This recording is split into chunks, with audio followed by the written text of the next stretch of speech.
What up? This is Robert Ory. Ory, three-pointer. Buries it! You might know me as Big Shot Bob. To Ory for three. Oh, unbelievable. This guy is off the charts. What's going on, Big Shot Bob? Robert Ory from downtown. All right. We got the band back together. The entire Spectrum crew is not on this show. Taking over. It is, let's call it episode 201 of the Big Shot Bob podcast. That is back with us from spring training, B-Dog Brandon Harper. Why B-Dog wasn't with us last week. My name is Rob Jenners. That, of course, is seven-time NBA champion. And I imagine a man who worked last night. Yes. Robert Ory. And upfront personal for what was billed as the Luka revenge game. Yeah, I love a revenge game. Makes me laugh. But Lakers came out on top. Pretty good game all around, man. It was pretty tight there for a hot minute, but Lakers pulled away. You know what's funny when they talk about revenge games and you have a teammate that you think about, you won a championship with AD and your guys are calling, oh, this is a revenge game. Like, that was your dog you just got rid of. Yeah, he was your boy 5 seconds ago. Exactly. I'm like, y'all gonna call it a revenge game? It's funny. Oh, we got Luka's back. I'm like, dude, you got Luka's back. Okay. I said, you think AD wanted to be traded? You think he wanted to go to Dallas? No, there's no state tax, but hey, he had a nice big ass home out here in LA. He had just bought.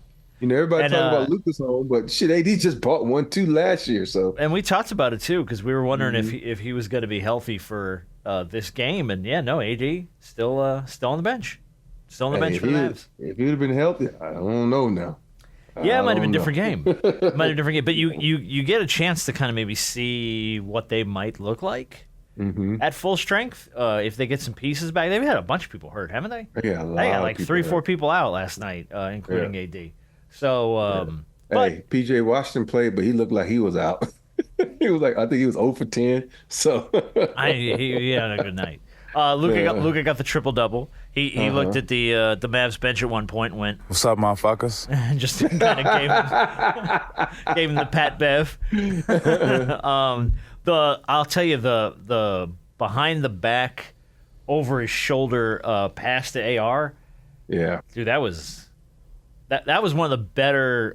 That was like a Magic Johnson-esque pass. It was a good look, man. It's so weird. He's done that twice so far. Yeah, there was. I've seen that somewhere else. There was like an old clip of that. Yeah, I can't remember. Yeah, he did that like 2 games ago. He did that.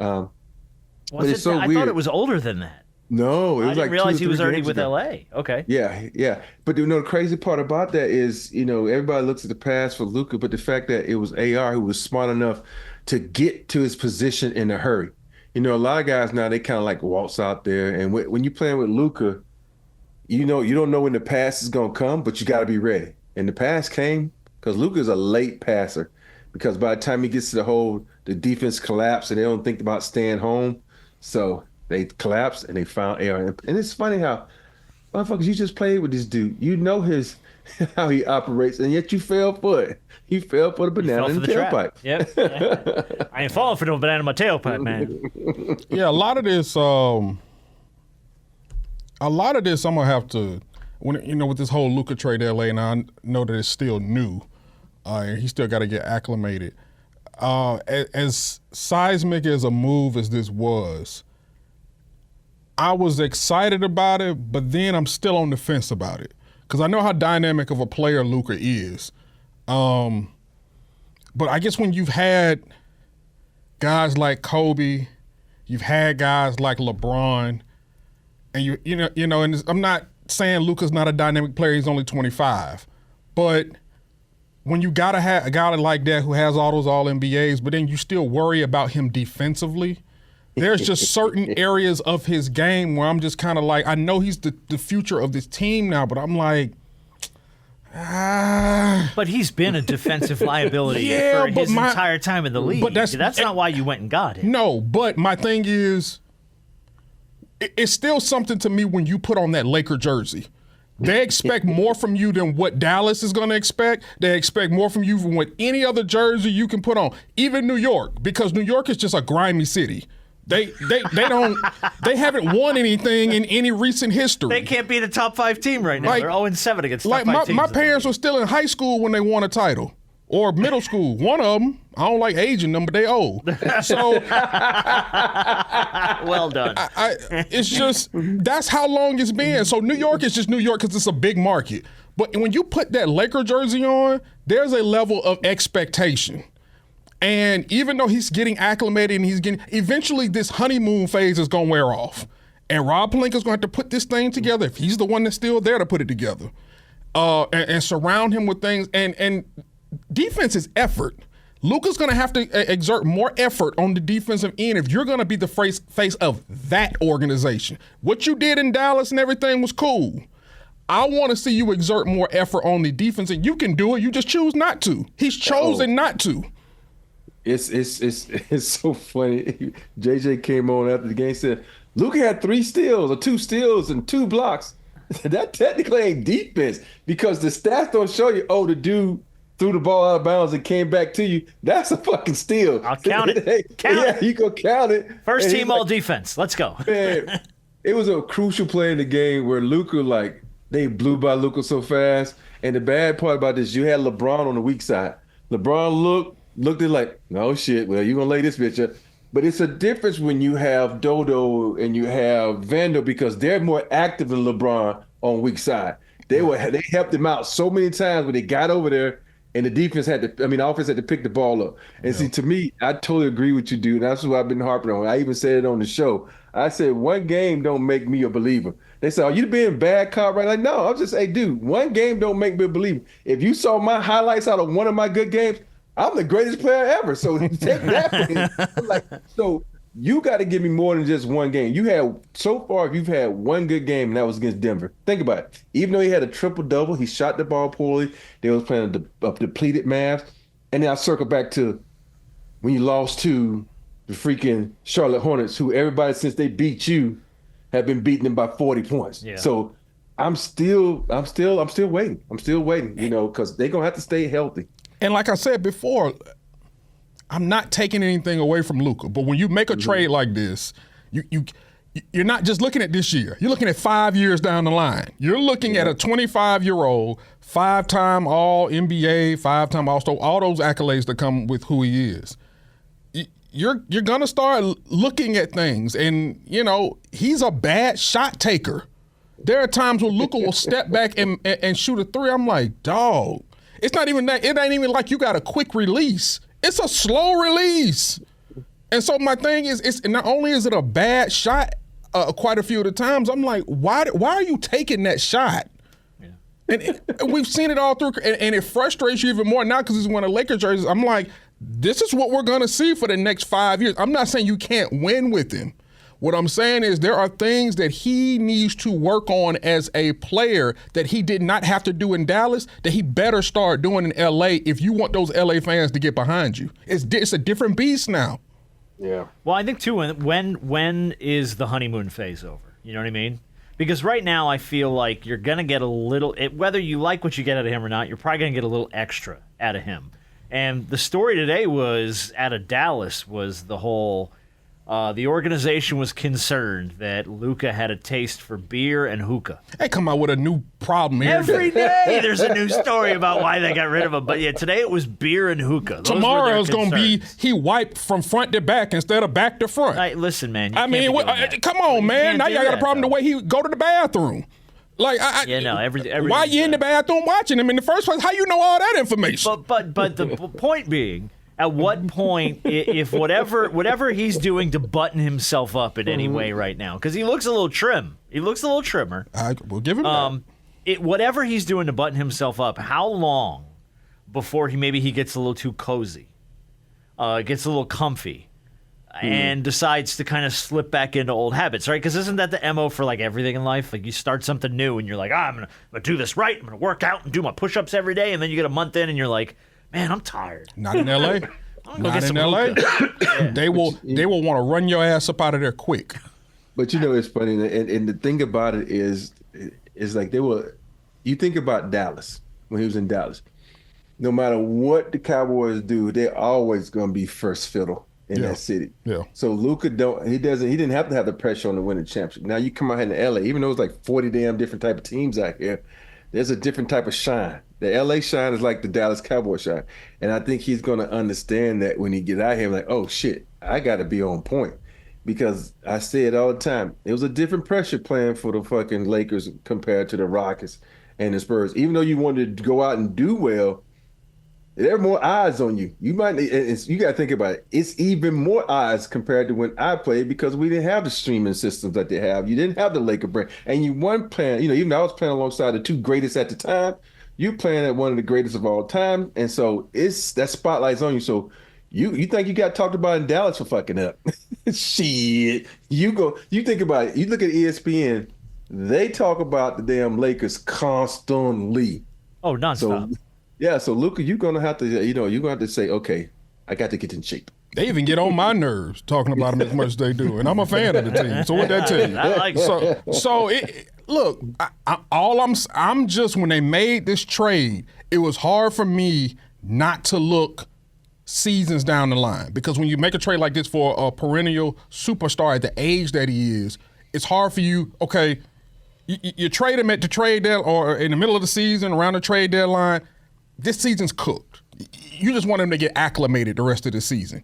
Now you go into next season figuring out, okay, this is when the expectations start. What you do this off season, who you're working with, your nutrition, the things that you're doing, there's going to be a microscope on you now. This ain't Dallas, brother. Everything that you're going to be doing is going to be under a microscope. Is Luka working out? How much is Luka weighing coming into camp? What did he do this offseason? Did he lift weights or was he lifting burgers? Which one is it?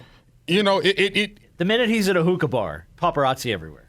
You're gonna get a million pictures. And whereas in Dallas, I didn't think about that. But I mean, when you're in Dallas, you don't have that kind of shine. TMZ you go out waiting on you to step thing. out. In LA, I hear TMZ is waiting on you to step out. They're everywhere, man. They're everywhere in LA. I had to talk, but they expect him. This is Lakers. They expect him to win this year. And I know they say okay, but they want them to win this year because you think about it, you got now they done put AR in this position. Oh, he's one of the greats. He's the third wheel. He's this and that.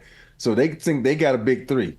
So they're expecting to win this season, man. I'm telling you that right now. Yeah. What people you should see. I ain't never seen this many people happy that someone got Luka. Like, oh, we got Luka. We winning it now.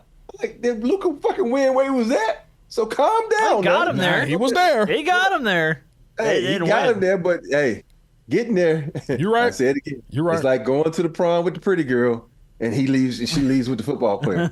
Star quarterback. Hey, you sit there with you know what in your hand. I respect the expectations because I think the Lakers are 35-21. Are they still in the fourth spot? I think they're fifth or sixth, fourth. Are they fourth? Fourth. I think wow. Damn. Yeah, I think they've been in that fourth for a while though. Yeah. For a little bit because they've been rolling. Oh yeah, they're still at 4. Yeah. Nobody's gonna catch OKC unless they have OKC's running away with it. We're gonna talk about it a little bit later. But yeah, OKC's up 46-11. Yeah, that's done. They're running. Then it's Nuggets, Grizzlies, Lakers.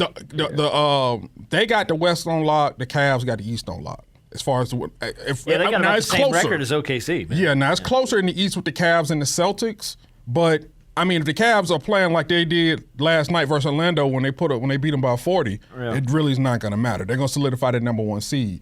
But the Lakers are going to contend because we all know that when we get into the playoffs, it's all about matchups. So could they beat the Rockets? Sure, they could beat the Rockets. Rockets are still young. They're gifted, but they're still young and they're still learning. Are there other teams? Yes, there are teams that they could beat because when you have the leadership of someone like LeBron, you got a guy like Luka that was in the finals last year and his experience. Can they lead this team and get to the next second round? Could they get to the Western Conference Finals? Sure. Do I expect them to win the title? No. If they win the title this year,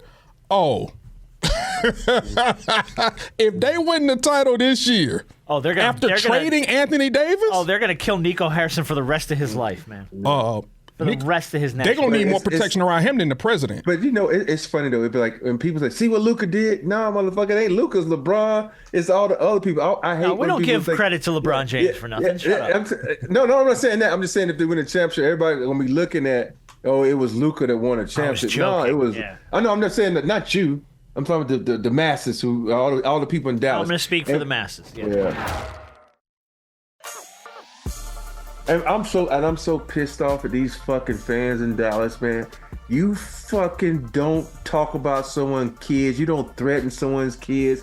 And for him to have to get security for his kids is the most ridiculous fucking thing I ever heard. It's a sport, people. Relax. This is not your family.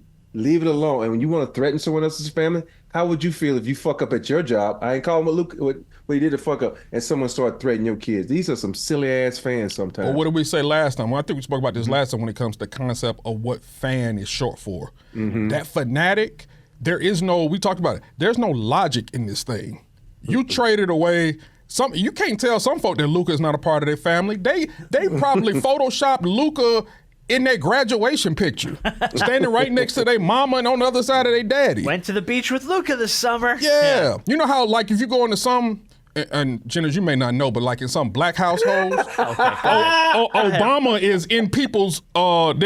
I've seen that. Yeah. President Obama and his wife, they're sitting in a little thing on the mantle or on the picture area where everybody in there. I said, you walk in, Obama part of your family? Yeah, no, my friend Kenny's got a picture of Obama framed hanging on his wall. Okay, so you do know. On his wall. Hold on. Is Kenny black? Yeah. Okay. Well, that's my point. He wore black. You think I would bring up my white friend Kenny to make a point about Obama? Good job. Good job, buddy. Some bullshit. Walk into Kenny's house like, What's up, motherfuckers? They killed Kenny. But my point is, you couldn't tell some of them Dallas fans that Luka ain't family. Ain't been within 10 feet of them. But he was their franchise guy. And when you get rid of the franchise guy, you hurt my family. If you hurt my family, I got something for you.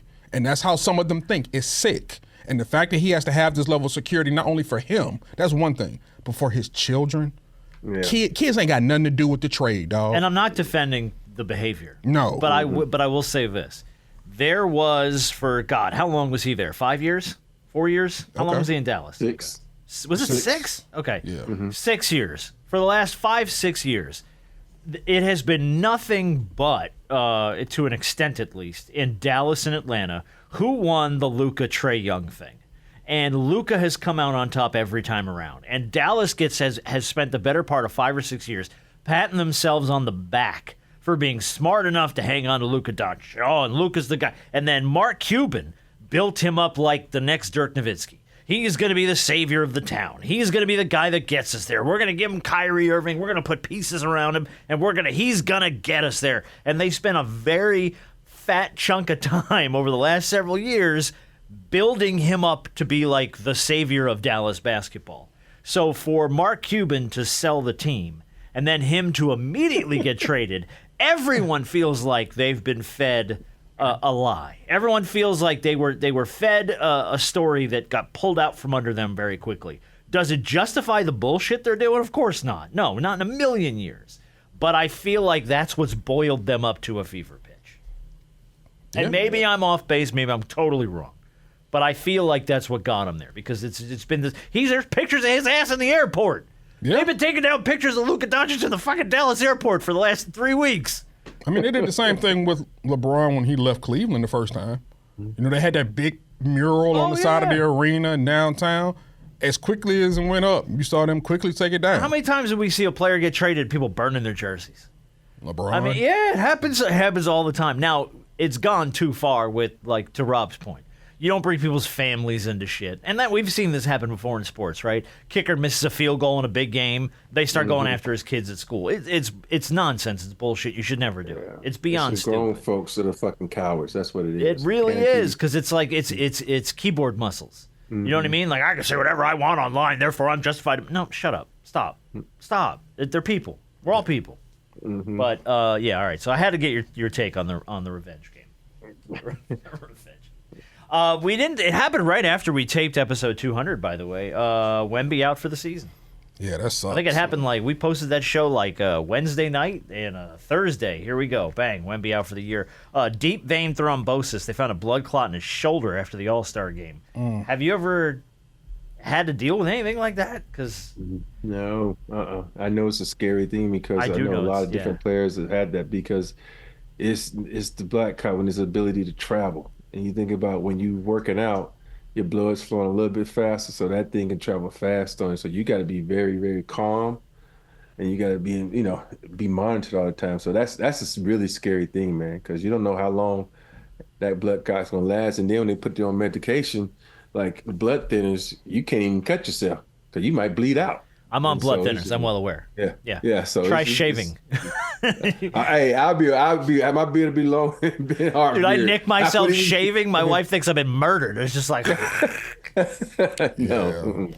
No, it's a scary thing. But I will give you a little bit of story time that comes along with Wembanyama being out for the year, and we hope he makes a full recovery. By the way, he's expected to be completely healthy, hopefully by next season. So hopefully this isn't a long-term thing for him, because that would just be devastating. But I don't think these tend to be. But I saw this from our friends at Clutch Points, and I had to share this. The Memphis Grizzlies may have just saved $100 million after this Wembanyama thing went down, thanks to Evan Mobley. So on Sunday, Jaren Jackson Jr. was the odds-on favorite to win Defensive Player of the Year, ahead of Evan Mobley. Jaren Jackson Jr., when they faced off, shot 1 for 6 when he was guarded by Mobley. He blocked a shot. He grabbed 3 rebounds. The very next day, Mobley moved ahead of him in Defensive Player of the Year odds. Now, a second Defensive Player of the Year award for Triple J would mean he qualifies for supermax eligibility, and he would have commanded upwards of $345 million. Yeah. So if Mobley wins Defensive Player of the Year, they're going to be able to save about $100 million in Memphis if they want to re-sign Jaren Jackson Jr. Dang. Just because Wembanyama's out for the year. That's insane. Hey, That's how crazy NBA money is. Right? Think about Jaren Jackson. He's probably like, and then all of a sudden, oh shit, who this dude? I gotta play. Oh wait, I gotta start playing. Let me just say this, man. I wouldn't even eat out. I'll be the cleanest eating dude. There's so many things that $100 million on the line.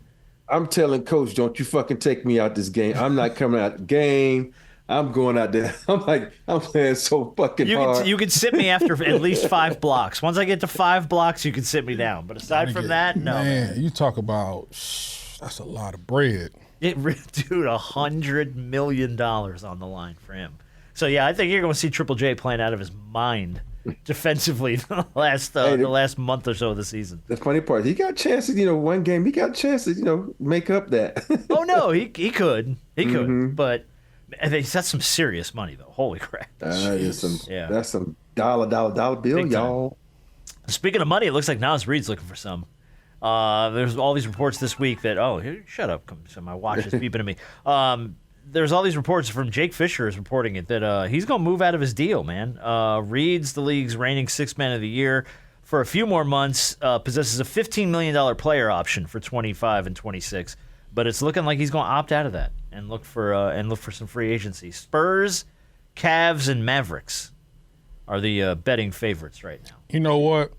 And I want to. This probably wouldn't surprise anybody. Rob, I'm gonna be honest with you. He is He's the type of guy that I would love to have in a Laker jersey. For his ability to not only for his defensive ability, but also his ability as a big man to stretch the floor. Now, I know he's going to demand, what is he, 26, 25? 26 years old. Man, smack dab in the middle of his prime. He's going to demand the bag, and as he should, for what he did for this Timberwolves team last season. I was going to say, the Wolves are going to come to the table, too, and try and figure something out with him and probably offer him a very hefty extension to pick up his option and stick around. But I think he's feeling a little confident with his own game. I feel like he's like, you know what, I'm going to get out there and test this market and see what kind of money I can command. He should. Bet on myself a little bit. Just as long as he don't do like Montrezl Harrell. When defensive player year to move. Oh, damn. And where is he now? Not even in the league. He ain't playing, He costs himself about $100 million. That's a guy we never talk about. Yeah, but because when you think about it's certain guys, and Naz Reid's been playing really well in the last 2 to 3 years. But is it you playing that well? Or is it the system that you in that is allowing you to play that well? Oh, it's only one way to find out. Yeah, that's only one way to find out. Because I'm just saying it because I'm not hating on him or anything. I'm just saying because it's Montrez. We saw it with Montrez. We saw it with a lot of guys. Look at Jeremy Grant. All these guys. Is the system making you look that good? Is the coach making it look? Because he has a lot of fucking freedom in Minnesota. And if I'm a player, I'm gonna do my damnness because I like the way I'm playing. I like the system I'm playing. I can do what the hell I want to. I'm like, yo, dude, I'm gonna give y'all first option. Y'all better beat every fucking body that comes at me, so I can stay. Because how many times during the finals, I think I said to myself, I don't, and obviously it probably it's not the best thing to do because of the draft capital and the money that you spent on Rudy Gobert. And I'm like, man, Rudy Gobert need to start Naz Reid at the 5 and sit Rudy Gobert. That sounds, I know it sounds crazy just because No, it doesn't. Well, it doesn't, but to continuously it sit. It doesn't sound crazy for a strategy standpoint. It sounds crazy from a money standpoint. And a compensation standpoint when it came to all the draft picks and everything that you gave up to get him. Yeah. So, but I'm like, no, y'all need to start Naz Reid at the 5 just for the simple fact that he's been more active than Rudy defensively, and he spreads the floor. And you can have Naz at the 5 and then put Cat at the 4. Yeah. Ready? 11 games is the start of this season. Naz Reid, 20.3 points, 9.1 rebounds, 3.5 assists. Small sample size, only 11 games. Yeah. But that's a better overall average than Mobley, Jaren Jackson Jr., and Segun. And it's that 40% in from 11 threes. Now it's 11 games. It's a small sample size, but Undrafted. yeah. Undrafted too. That goes to show you these scouts. A lot of these scouts, they don't do their work. There's so many scouts on the college level, on the pro level, they don't do their work, man. They just look at some stats and they're like, oh, he's not average. You got to look at a player, you know. And I was just talking to one of the Laker guys. We were at the Alabama-Kentucky game, and I told him, I said, I only see maybe 3 pros on that floor right now. And you think Alabama at the time was ranked 4, Kentucky was ranked like 11 or 14 or something like that. Mm-hmm. He's like, yeah. I said, there's a lot of athletic dudes, but the thing is, I only see 3 pros. And I'm not going to say who, but I'm just saying, though, because I look at, okay, are you able to play the speed of the game? Because, you know, the speed of the game is a lot different from the college game. Are you physical enough to play? And most important, are you tall enough? You know, because there's some players out there that are very fucking good, but they short as shit. And you got to think about it. You're running at let's say you're 6'2" and you're running 100 miles per hour. You got guys 6'5" running 110 miles per hour that you got to be able to keep up with. That you got to be able to compare in size and strength. And it's just, you know, it's just I just didn't see it. And there's so many of these guys now are so good in college, but they're not going to transfer to the next. They're not going to go to the next level, man. They might make it for 1 or 2 years, but then they'll be at home in 2 or 3 years. And hopefully they save their money and do the right things. But this college game is totally different. And the funny part about it, the dudes that I said I looked at their age, that motherfucker was 25 years old. I'm like, God damn. well, that was too. It was. I saw that this week. What was the number? Was Auburn? Auburn's lineup is like 23 and a half average age, and OKC's is like 24 and a half. Yes. Like Auburn's lineup about damn as old as freaking OKC's average. Yeah. Which That's is crazy. how San Diego State was a couple years ago. Their average age was 26. Oh God, what are you doing? A lot of people go to school for 9 years. They're called doctors. You know, like what are you talking about? How many scouts, by the way, may have looked past Cade Cunningham? Because what he has done and what he has fueled the Pistons to do, that might be, for me, like the story of the year so far in the NBA. I literally was like, looked down at one point, and they're like on a 7-game tear. Won 7 straight. He's getting props from Kevin Durant. They've won 31 games this year, more than they've won in the last 2 seasons combined. Yeah. And Bickerstaff has got them playing really good defense. And they're looking like, right now they're the 6th seed in the East. They won like 3 games last year. They're the 6th seed. And where was Bickerstaff last year? Cleveland. Cleveland, yeah. He was assistant. Was he assistant? No, he was the head coach he in was the head Cleveland. coach. Yeah, he was But head coach. They got rid of him. Ain't that funny how you wouldn't play for him? Some of the guys in Cleveland, you wouldn't play for him. Okay, you don't want to play for him? I'm going to go over here where these guys can understand coaching and play for me. And it's just weird how the mindset of some guys, if they don't respect coaches, they don't care about anything else but, you know, respecting the coach or a coach I like and only going to play hard for that guy. I'll play. I never play hard for a fucking coach. I always play hard for me and my teammates. Coaching had shit to do with it. Yeah, and one thing I like about Detroit, because they were here, a few nights ago in a high scoring game with the Hawks. I think it was like 148, 143. Oh, that's right. Yeah, I remember that. One thing I do like about Detroit, they have a tough identity, and it runs through Isaiah Stewart, who always fighting somebody, and their other big man Duran, who the Lakers were interested in. One of the big men they were interested in at one point in time during the trade deadline, and the Pistons said no. So their identity is kind of rooted in those big men, and I think also outside of Cunningham, you have the what's the twin? His brother plays for the Rockets.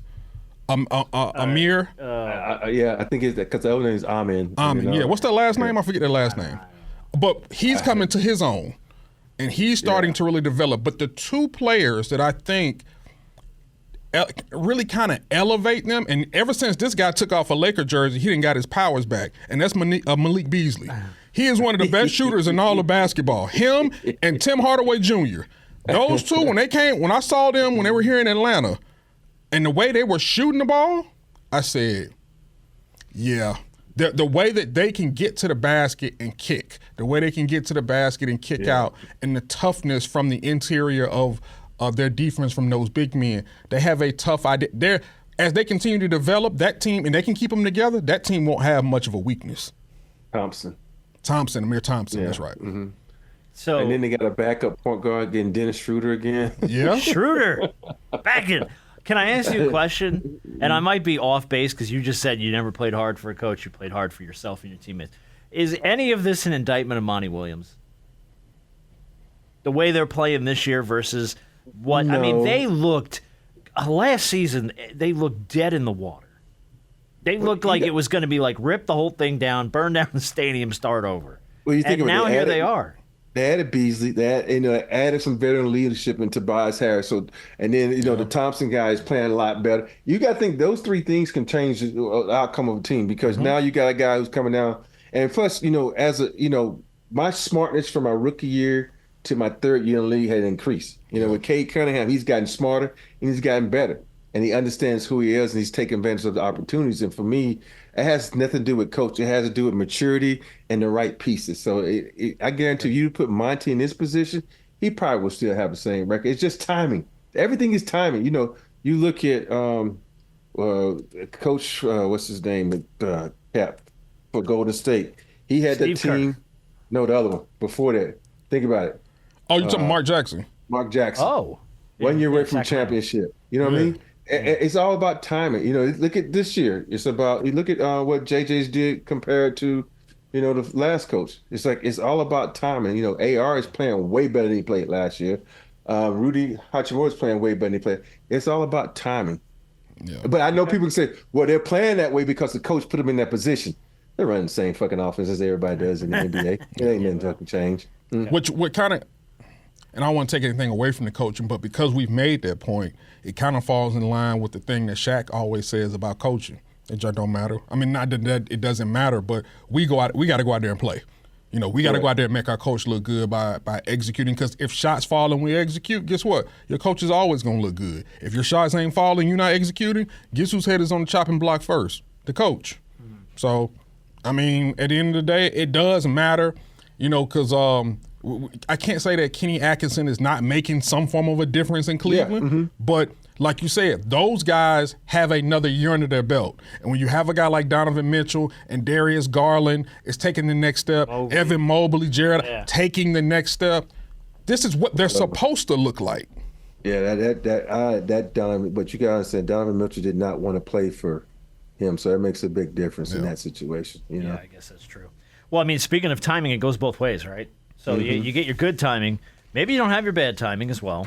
Paul George. Just talk briefly about it because man hadn't posted 20 points in a month. Right before the All-Star break, he had a 2-point night where he went 1 for 7 from the field. He's got apparently a problem with his left pinky or something's bothering him.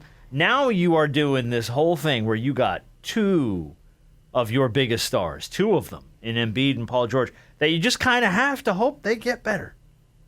And that's sort of where you are. They're losers of 8 straight. Tickets to get in the door on Sunday to see $5. He got in the door in Philly for $5 this past weekend. When he was asked about the Sixers' potential playoff push that Robert Horry predicted, Paul George said, quote, "We've shown no signs of a team that will compete. We just don't have the habits of a championship or playoff contending team would have. So to be honest, right now, it's a little far-fetched." Championship or playoff? You don't even show signs of a team with a pulse. You can't win a game, bro. Y'all can't score. But that's also where I look back to coaching because yes, okay, you lose your two biggest pieces. It's going to cause turmoil. Nick Nurse has got to find a way to make something work. And you got to work with the pieces you got. Now, those guys obviously have to do their part. We get that. But at some point, you have to look at Nick Nurse and go, what are you doing to try and take these two guys out of the picture and make a team out of what you got without them? And it ain't going to be much of something. Yeah, what team is he supposed to make? It ain't going to be much of something. But you got to play the hand you're dealt as a head coach, do you not? Hey, hold on, Jenners. There's somebody right here on this broadcast. We're not going to say who, but they were going to be somebody's, playoff team. I'm not going to say who it is. Somebody on here may know who it is. Hey, I know. I said it. Hey, but I didn't. I said if they was healthy. Jenners. Hit the alcohol, holler, if right? they was healthy. I ain't say no name, but it's somebody hollering on this broadcast. Hey, let me just say this. Let me go get my list, and we gonna get. I guarantee you got a team too. No, don't do that. We don't need that. No. Don't do that. We don't need that. Because I think both of y'all picked New Orleans to do something, right? I'm gonna drop a smoky on you. Why you bring up old shit? New Orleans, who is that? No, that was me. I said I don't know what I was thinking. Yeah, I don't know what I was thinking. Man, I'm gonna get my list. No, you don't need to do that. No, you don't need to do that. You don't need, do you it's have in my backpack. It's in my backpack. Go get it. Go get it. You sure? Yeah, go get it. I'm Okay. Because we're talking about it, so I'm curious. Okay. Take a second, go get it. All right. Because I'm curious because I'm thinking back and I'm like, I'm being honest. I'll be back. I don't. Oh, he's got the puppies with him. I don't remember. Besides New Orleans, which was a bad pick by me, because I really thought like Zion was going to have a bounce back year. I thought DeJounte Murray was going to make a little difference there. He got hurt early and he was out. So yeah, no, they have not been able to put it together. But I'm trying to remember who else and where else we had like maybe some people sleeping or teams that we thought were going to be good that have just bottomed out. I don't think. Did any of us have Philly in the playoff picture? Rob. He said he thinks that he thought. I remember he picked them later, but I don't know if he had them because I think I had Philly on the outside looking in. Oh, I definitely outside. They were at home. I didn't have them at home. I think I had outside. I think I had home. I think I had them in the play-in. Absolutely not. Yeah. No, I didn't. I had them in my top 10 though. I think I had them in the play-in. Because here's the thing. I sure as shit did not have the Detroit Pistons. No. Not in a million years. Had him. Because the Sixers needed everything to work out right for me in order for them to even make the playoffs. Okay. Just to get in. Okay, that makes sense. All right, Rob is back. He's got his list. I'm just because Harp and I are talking this out. We're trying to remember because I genuinely don't remember where we fell, and this was at the start of the season. So this was like 5-6 months ago. Yeah. You had Harp. You had the Heat. Oh, We all three of us had Sacramento. And they traded Jimmy away. That's Okay. for that. And Rob, you had the Pelicans. Yeah. But here's the funny part: we all had the Wolves too. Where are they sitting right now? Hang on, let me look. I got. They still are in the. They're in there. They are the 7 seed right now. Yeah, 5. so- Yeah, they're sitting at the 7, so they're a play-in team at the moment. Yeah, they still in there. They're a play-in team at the moment. Well, we're talking about standings, so let's look at the standings right now. But ain't no way in the world. I said, ain't no way in the world, Philadelphia, because Joel, you always know everything has to work out perfectly for them to be just a playoff team. Well, forget a Embiid contender. especially Forget a contender. The man is hurt again. He's Hey, always funny part hurt. is they saying he might not even be able to play again. He's gonna have might have to have this surgery that's gonna keep him out not just the remainder of this season, but all of next season. But think about this, and That is- I have to agree with Stephen A. when he said something. I don't agree with him much because he hollers a lot. I respect him. Yeah. But he said Joel Embiid limped into the league. he gonna limp out. Ben Simmons limped into the league. Has he been playing? He has. But he gonna limp out too. Guys, when you come into the league, Joel Embiid missed 2 full seasons when he came into the league. Yeah. That should not give you any confidence as a guy that's supposed to be the cornerstone and franchise of a franchise player of a team. What hope do you have? Yeah, I mean, like, again, you hope that he overcomes it, works through it, and it doesn't come back to plague him, and that's always where he gets stuck. It's never he finds a way to start on and then it just immediately comes back. Then it's just a constant thing. Rob, you played for a long time, didn't you? Yeah. How many years you played in the league? 16. Let me ask you a question. How many big men do you know came into the league? Big men now. So we talking 6'9" or taller, 6'10" or taller. How many big men do you know came into the league from college with knee issues and it got better as they played? 0. From Sam Bowie to Greg Oden. Greg Oden was the first name that came to mind. Okay, Yeah. I don't want to make sure. I wasn't crazy. And that's just and that's part of it. And you're right to the extent of, like, when you see.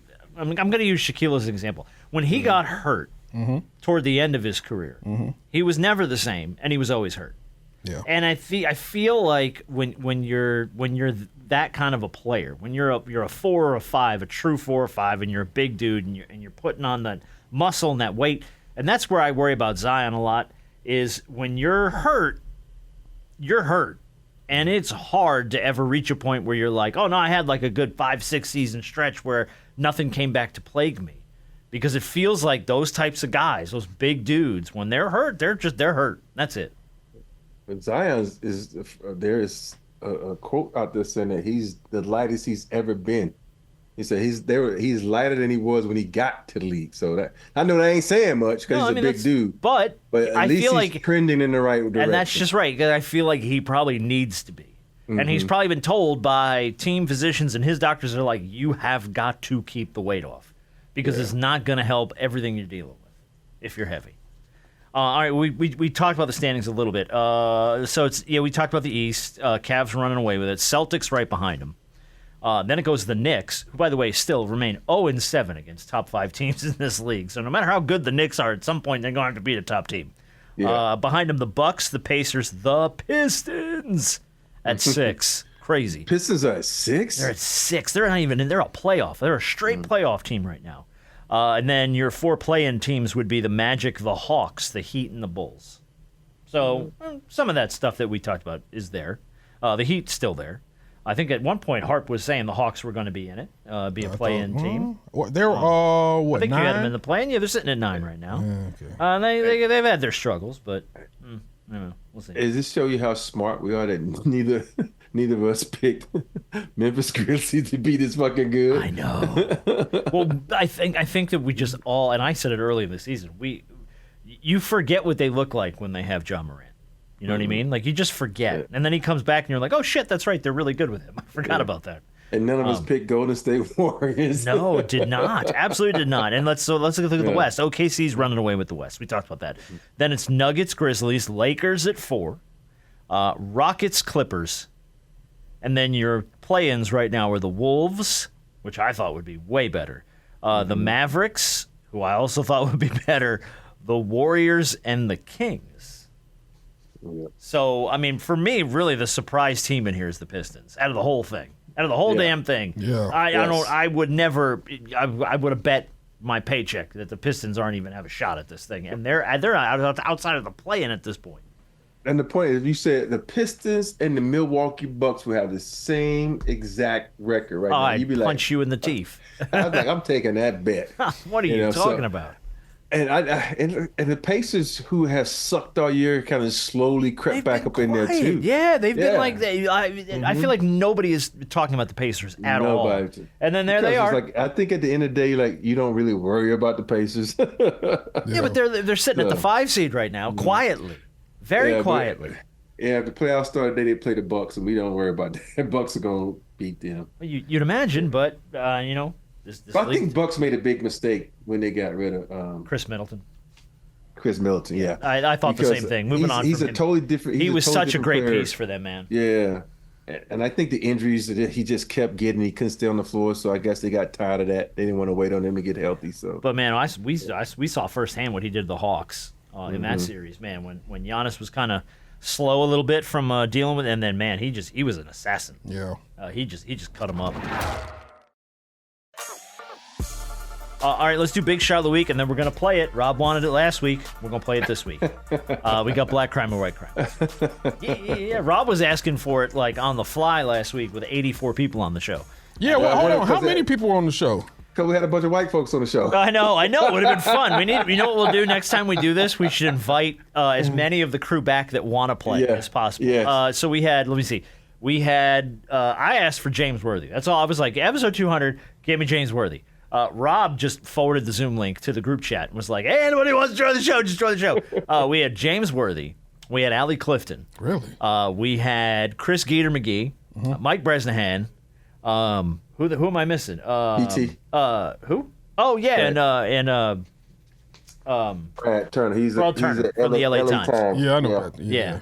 So we were all over the place, and everybody had a theory on how to fix the All-Star game. None of them were even close to each other. Everything was just a total. Oh yeah, I didn't know it. It was a mess of a show, but it was people. great. It was like 8-9 people on the show, Sheesh. and like people kept coming in and out, and like we'd be halfway through a topic, and then someone else would join the thing. So yeah, episode 200 was fun, but a bit of a mess, but fun. But fun. So next time we do Black Crime or White Crime, we'll tell James. We'll tell Allie, we'll tell Brez, we'll tell Geeter, we'll tell everybody, and just have them all come back and say, anybody wants to come in and play, and we'll see how y'all do. All right, Big Shot of the Week is going to go to a gentleman named Lieutenant Richard Craig.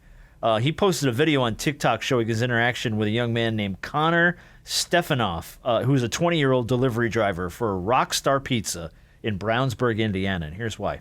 A kid was out delivering pizzas in a full-on blizzard.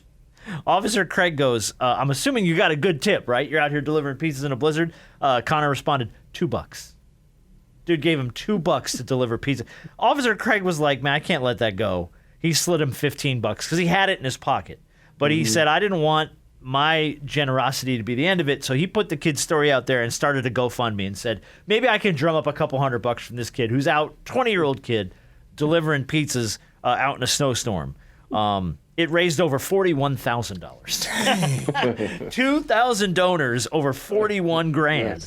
Connor says he is planning on buying a car with the money, so he doesn't have to use his grandma's car anymore, and he's going to help pay her bills. He was using his grandmother's car to deliver pizzas. He's a 20-year-old kid, dude, scraping by in a blizzard, and someone threw him $2. Look, in a world where there's a lot of BS going on, and I mean a lot of BS, it's good to see, people come together, donate for a good cause, for a young man who's trying to make some form of a living at 20 years old, young kid trying to do what he can to make make a dollar and get by, delivering pizzas when he can, and then for you all to donate the way that you did, for him to now want to use it to get his own car and then, help his grandmother out too.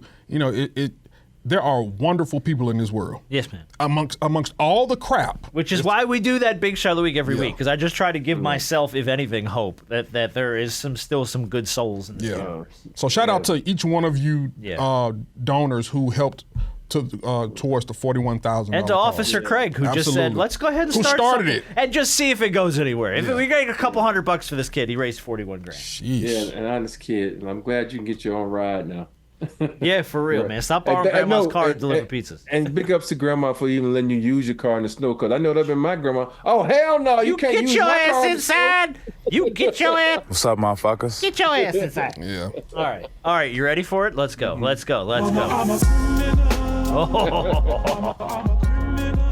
know what that means. It is time for Black Crime or White Crime. And we'll start it off with story number 1. A fugitive wanted for fraud was busted when she walked into a New Jersey sheriff's office and asked to be hired. She was on the run when she applied to be a security guard at the law enforcement agency. She was called into the station under the guise of a job interview and was immediately arrested. The officers allegedly discovered 2 stolen credit cards on her when she was arrested. So not only did she inadvertently turn herself in, she went ahead and trumped up her charges as well. Was this young lady black or white? That's such a dumbass crime. I don't want it to be a black girl. I'm gonna say I'm gonna say white. And I may be too quick in answering this and with my assumption, but I'm saying this because I don't know too many black folk that done some stuff wrong that's going into, what's that, a police precinct? Oh, yeah, it was a police and asking for a job. I'm saying the same thing, and I'm thinking because plus when black women have a credit card and they try to charge, so let me see your ID. I'm gonna go with a white girl on this one. Okay. This was 27-year-old Zaima Johnson. Oh Lord, she's black. Damn it! Black girl. All you gotta do is say the name, Yeah, and we know. I know. Dang. But what do you do? There's Like, always that chance. You're wanted for fraud. The last place you apply for a job is a police station. Okay, let me put it to you like It's the only this. place you don't want to go. I don't think too many brothers walking in the police precinct asking for a job if he know he got some, some stuff on him. You walking in going, So What's up, motherfuckers? yeah, no, go, leave, go the other way. y'all hiring what? Yeah, no, all right. A New England woman was arrested after police found footage of her urinating on food products at a local grocery store, among a trove of other online videos documenting her doing the exact same thing for as far back as 4 years.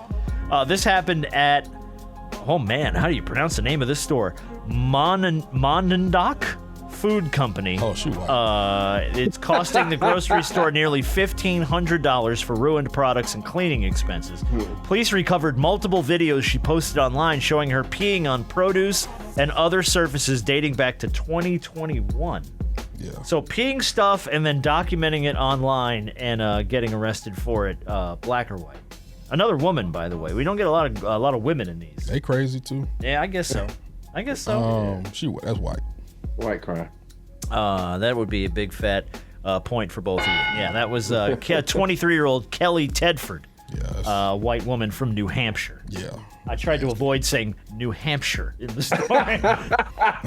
Usually a bit of a giveaway when you say New Hampshire. A Vermont woman. Okay, yeah, it's a white girl. All right, ready? Number 3. A pair of thieves made off with 2 English bulldog puppies at a Denver pet store after one of them created a distraction by faking a seizure. One of them conversed with the cashier while the other one laid on the floor and flopped and did the whole starfish thing. And while they were tending to him, his buddy go ahead and grabbed a couple of English bulldogs and head for the exit. And the customers caught on Rob, and tackled and stopped both. You know what this sounds like, Rob? What? You remember in Friday After Next when the 2 robbers went in the Cat Williams store? And one of the people was robbing it while the other one fell on the floor and had a seizure. Oh, no. Yeah. This sounds exactly like this, and this is a black crime. All right. What do you think, Rob? But you said you saw this, right? Didn't you say you see? I saw it. Okay. I saw this. It's been big news. I think this. Y'all didn't get. I guess out here in California they love their pets a lot, so that made big news out here. So what do you think? I thought it was black guys that did it. Okay, well, you're both wrong. White people. Dang. Yeah, well, white people. Now, here's the thing. There are a lot of pet thefts around this country, so you may have seen a story exactly like this one, and it could have been black dudes. But no, it was a couple old white men. Old white men, too. Okay. How about that? Black folks will do this too, though. Yeah, boy, I think, yeah. Like puppies, absolutely, yeah, dude. For those pugs, they were like what, $5,000 a piece? Oh, now, man. 10 Well, yeah, grand? though, and those damn French bulldogs, man. Yeah, Oh, they not forget it, cheap. dude. Once you get the Frenchies in there, man, people will steal those things all the time. All right, story number 4. Police in Texas say a robbery suspect is in custody after he was caught snoozing at the crime scene. The man had a fight. The man had a fight with his roommate, pulled out a gun, threatened to shoot him, and then his roommate ran into the room, locked the door, popped out about 4 a.m. and his boy was sleeping.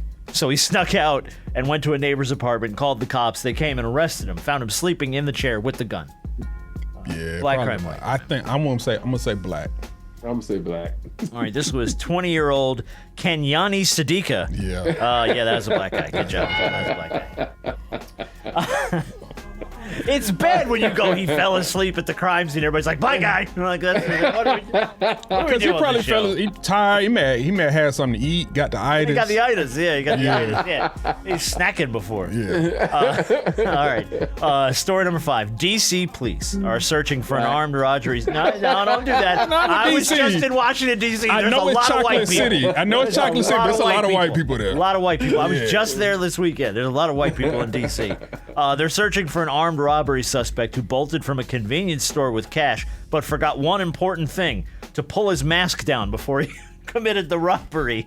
He attempted to rob a 7-Eleven store in Northeast D.C., ordered the cashier to open the register, only then realizing his mask was on top of his head, pulled it down, took the money and ran. They haven't found him yet, but they have him on camera. That's a tough one. Black guy or white guy? Forgot to pull down his mask. Kind of important. What'd you say, Rob?